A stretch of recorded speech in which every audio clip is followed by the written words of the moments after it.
We begin our show, though, with the war in Ukraine and that highly anticipated speech by Russian President Vladimir Putin. That's right. Today is Victory Day in Russia, a holiday that marks the anniversary of the Soviet Union's victory over Nazi Germany in World War II. And Russia is celebrating the occasion with a massive military parade. But the event has been overshadowed by the ongoing conflict in Ukraine. Speaking at the ceremony, President Putin attempted to justify the war by accusing the West of provoking Russia. NATO countries didn't want to hear us, and this means that in reality they had quite different plans, and we saw that. They were openly preparing another punitive operation in Donbass to an aggression against our historical lands, including Crimea. They were creating an unacceptable threat to us right at our borders. The danger grew every day, and Russia delivered a preventive strike against the aggressor. That was a forced, timely, and the only correct decision. Meanwhile, on the ground in Ukraine, President Zelensky said 60 people who were sheltering in a school in eastern Ukraine have been killed in a Russian airstrike. NBC News foreign correspondent Matt Bradley joins us from the central Ukrainian city of Poltava, and our White House correspondent Carol Lee joins us from Washington. Good morning to you both. Matt, let's start things off with you. The world was waiting for this speech by President Putin on Victory Day. Of course, every word matters given Russia's ongoing invasion. Did we learn anything new about his plans for the war in Ukraine, and what were some of the biggest takeaways? Yeah, it was really interesting because, what we learned was that we didn't get anything from May 9th. It turned out to be kind of a nothing burger, but it was remarkable in the sense in what he did not say. It turned out that, I was expecting, and a lot of people here, a lot of military analysts were expecting some sort of major announcement. They were expecting him to declare war, not just on Ukraine, but on the entire West, on NATO, to maybe launch an attack right before or right after the speech that would destroy something big here. He would announce mass conscription for the Russian public. None of these things happened, and instead this Victory Day passed, like they often do, with a rousing speech and a massive parade and a show of arms and just militarized pomp and circumstance. So it was remarkable in the sense that none of those things happened. Instead, Vladimir Putin did what he had been doing before. He sort of reheated some of his previous justifications for the war in Ukraine, and he drew a false parallel between the fight in Ukraine and the fight against the Nazis back in World War II, 77 years ago, which was, of course, what Victory Day is commemorating. He was surrounded by the surviving veterans of World War II while he was on the dais there, but he didn't really spend a whole lot of time talking about them. Instead, he went right into Ukraine. He did not use the word Ukraine, which was interesting, but also revealing because, of course, to use the word Ukraine would be to acknowledge its existence. And the whole point of Vladimir Putin's fight here is that he believes that Ukraine is part of Russia, and he denies their claim to nationhood at all. So this was an interesting event, but one that was somewhat anticlimactic. Guys? Carol, let's bring you in. We heard from Matt, no major announcements, but we do know that in the U.S., our country announced a new round of sanctions on Russia following President Biden's virtual meeting with G7 leaders. What came out of those talks, and what's included in these latest measures? Well, there are four essentially places that the U.S. is now sanctioning Russia again on, and that is in the financial sector.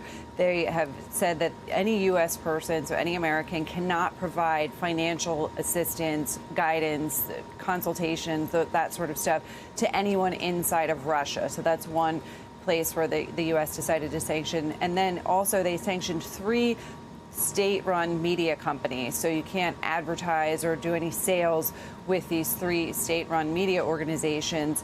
The other things that they did were export controls. This has been one of the key tools that the U.S. has used against Russia, and so there's a ban or new restrictions on exports having to do with sort of commercial activity, things like wood and other materials. And then they also sanctioned, they're not going to allow visas for some 2,600 individuals inside of Russia, and so that's again going after all these different areas in which the U.S. feels they have some more ability to expand upon sanctions they've already implemented. Notable, however, is they didn't do some of the most stringent sanctions that they could do, notably that labeling of Russia as a state sponsor of terrorism, which has support in the Congress from Democrats and Republicans. But this is all designed for the U.S. and the Europeans to keep up this sort of steady drumbeat of sanctions, as they say, to try to ratchet up the cost for Vladimir Putin in this war. And beyond sanctions and diplomatic efforts, let's talk about what's going on the ground in Ukraine, Matt. Over the weekend, I know a Russian bomb hit a school in eastern Ukraine where people were sheltering. What can you tell us about that attack? And in Mariupol, I understand that all civilians have now been evacuated from that besieged steel plant, but military personnel are still inside, right? Can you walk us through that?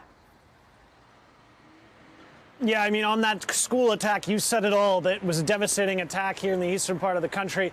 It killed, it sounded like, we didn't know the casualty numbers as of late last night, but now it sounds like all of those people who were missing, all 60, are now dead, according to President Zelensky. Just a horrific attack, and one that, once again, is aimed at civilian infrastructure and places where parents and children gather. Another just a horrific event, and one that points to the inhumanity of Russia's attacks on Ukraine.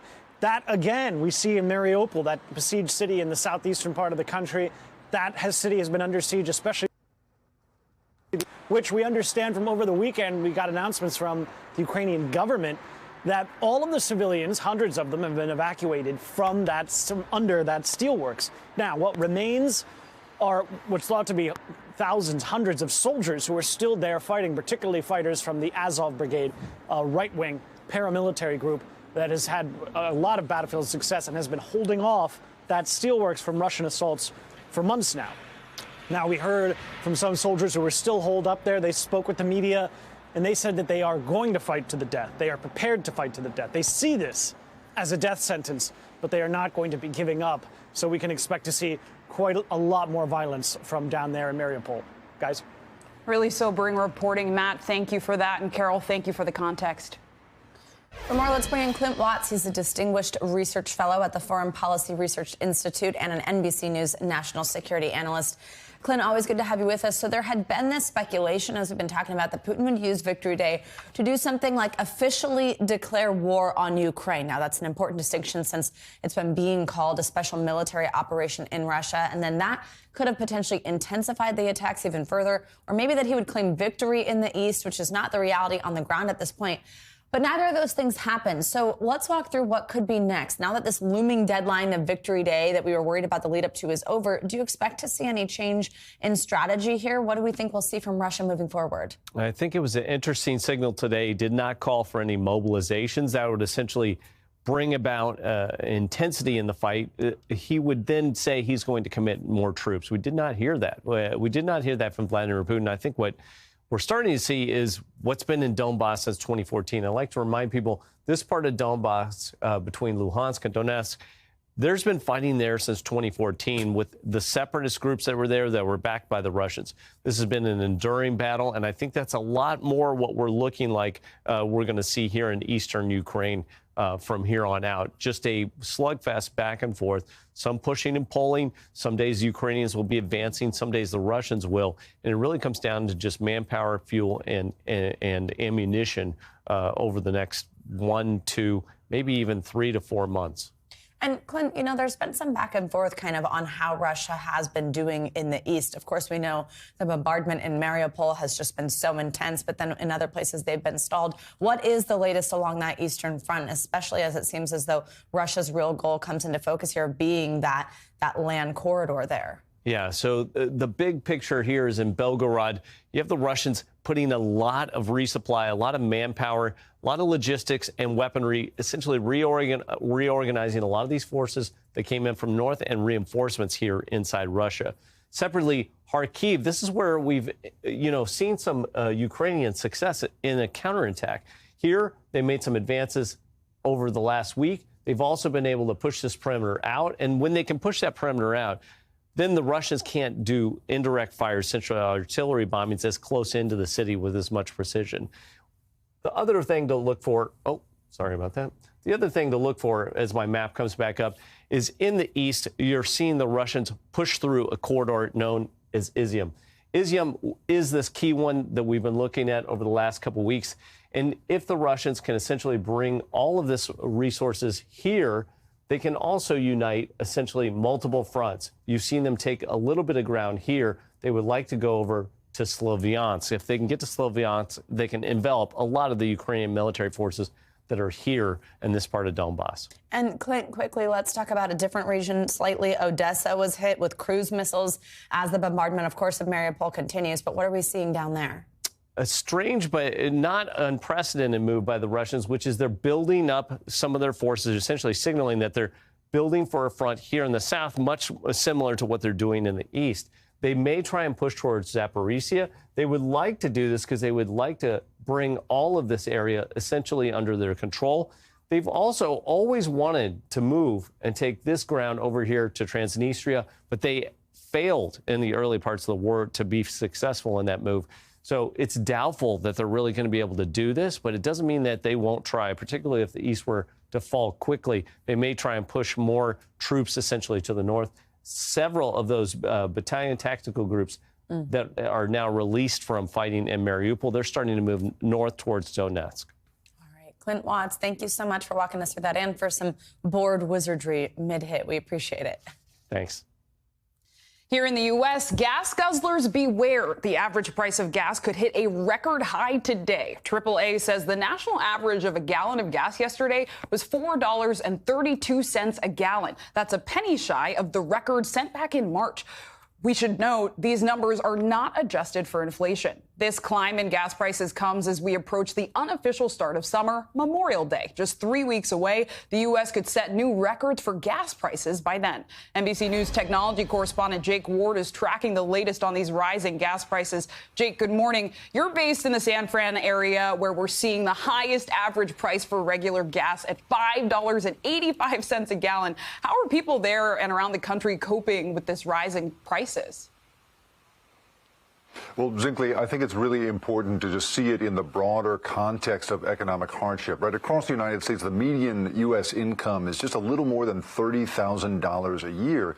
And transportation is typically a household's fourth largest expenditure behind health care, housing, and food. And so if you're suddenly having to pay $100, as I have to, and so many people have to here in the Bay Area, to fill your car, that is a significant portion of a take-home pay that may really only be about $1,000 a week. We've spoken to people, for instance, operating a food bank who say that they actually have people walking in, people who own cars, but walk in to get their weekly haul of food simply to save that extra $100. So this is really hitting people immediately and very deeply, Zinkley. Wow, walking even when they have a car, I think that really shows the enormity of the issue. And I know that Memorial Day weekend is also fast approaching. A lot of people want to travel. So how is this impacting them, and what should people expect if they're trying to get out of town? Well, the reason that analysts believe that we have not seen the record high is because of the approach of Memorial Day. Typically in the weeks leading up to it is when you see gas prices across the nation go up. We've certainly seen that here. And now the question is, will they go high enough that people might actually change their Memorial Day weekend plans? We spoke to somebody from Gas Buddy who looks at these prices to ask, is there a point at which we really might change our plans? And here's how he described it. I think California, that shock and awe happens at $6 a gallon. And I think for the rest of the country, a lot of consumers are probably saying $5 a gallon. Given the fact that the economy is seeing some strength coming out of COVID, I think consumers have a little bit more appetite to hit the road. That is, $4 may slow them down, but I think it's the $5 mark where there's a real sticking point. And that shock that he's talking about there is being felt all over the country. Michigan, Ohio, New Jersey have seen prices increase at these incredible paces the last few weeks, and it doesn't look like it's over yet, Sinclair. And Jake, briefly, this is not just about individuals, right? But how are industries also being affected by these rising prices? Well, there's really almost no corner of the world economy that isn't touched in some way by the price of fuel, whether you're shipping something, whether you're making something out of plastic, which is a petroleum-based product. I mean, all of that is affected. For instance, over the weekend, the consortium of the largest airlines in Nigeria essentially canceled all flights, said we're not flying anymore, stranding millions of people because the price of aviation fuel has increased fourfold. Well, now they've actually switched because the government had to come in and say, please don't do that, and now they're in negotiations with the government to keep going. But you're talking here about a thing that's not just affecting Memorial Day weekend plans, it's affecting the world economy, Zinkley. Jake Ward, thank you. This week's Meet the Press took a closer look at the future of contraceptives and abortions in Mississippi, plus what the role of the Supreme Court will be following the leak of Justice Alito's draft opinion. Here's a look at the highlights with Meet the Press moderator Chuck Todd. Good morning. On this week's Meet the Press, we focus on the Supreme Court's draft decision overturning Roe and how it could further divide the country. I spoke with Mississippi Governor Tate Reeves and Michigan Attorney General Dana Nessel. Plus, the leak itself marks a watershed moment for the Supreme Court. I spoke with two former clerks about what it means for the future of the High Court. Here are some of the most important answers from Meet the Press Compressed. What about contraception and birth control, particularly IUDs? I mean, is this total ban that gets put in on abortion, is that going to have an impact on women that decide to have certain types of birth control like IUDs? I don't think that it is going to apply to those that choose to use birth control. I believe that clearly life begins at conception, and I am trying very hard to make sure that everyone in America knows that the overturning of Roe certainly puts the decision-making on abortion policy back in the elected representatives in each of the 50 states. Look, you've just said that you believe life begins at conception. If there is legislation brought to you to ban contraception, would you sign it? Well, I don't think that's going to happen in Mississippi. I'm sure they'll have those conversations in other states. You're not answering the question. As is always the case with things, well, that's always the case. There's so many things that we can talk about. What the next movement in the pro-life movement, in my view, Chuck, is simple, and that is we must prove that being pro-life is not just about anti-abortion. You said if Roe is overturned, you are not going to enforce this 1931 law, but you can't prevent others in the state from enforcing the law. Explain. This incredibly draconian and strict 1931 law would criminalize abortion in this state with virtually no exceptions. No exception for rape, for incest, no exception for medical emergencies. I refuse to enforce this draconian law that will endanger their lives and put at jeopardy the health, safety, and welfare of the lives of each and every woman in the state of Michigan. Does this mean a doctor cannot perform the procedure that's necessary, essentially, when you've identified a miscarriage? Yeah, I think that what's going to happen is doctors will be so afraid that there'll be investigations into these procedures, even understanding that many times those procedures are performed where there is no viability any longer.